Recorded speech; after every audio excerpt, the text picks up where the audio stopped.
انا عندي سؤال.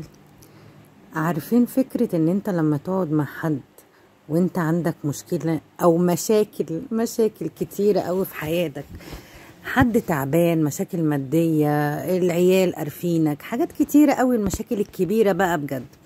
لما تيجي تقعد مع حد كل مشكلته في الحياة ومنهار بقى من جواه، ان مثلا خصلة شعره ابيضت او وقعت، او ما شحنش النهارده الموبايل، او راحت المحل ولقى المحل بتاعه مقفول، نزل مثلا ما لقاش العربيه بتاعته مغسوله.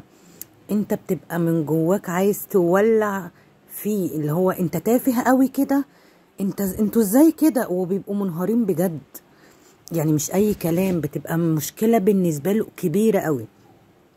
كنت في الاول بتعصب، اللي هو انتوا تافهين، انتوا ازاي كده، انتوا ما ينفعش تبقوا كده بعد كده مع مرور الحياة ومع مقابلة الناس اللي هي زي دي كتير قوي، لما قعدت فكرت مع نفسي، طب ما هم مشاكلهم بقت دي لان هم شايفين المشكلة الوحيدة في حياتهم بقت حاجة زي كده.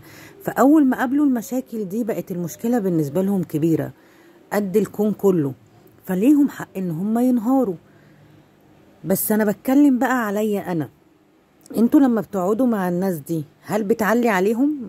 يا عم لا، ده انت تافه، لا بجد بتهديهم، ولا بتسكتوا خالص ما بتعرفوش ان انتوا تتكلموا من كتر الصراع اللي بيبقى جواكوا، اللي هو يا عم لا، انت فاهم ازاي؟ فانتوا بتعملوا ايه؟ يا بتسكتوا يا بتتكلموا يا ما بتردوش، يا اما بتردوا وتسكتوا بتهونوا، بتعملوا ايه بجد لما بتقابلوا الناس دي؟ انتوا بتعملوا ايه؟ ده سؤالي، هستنى منكم الإجابة بسرعة.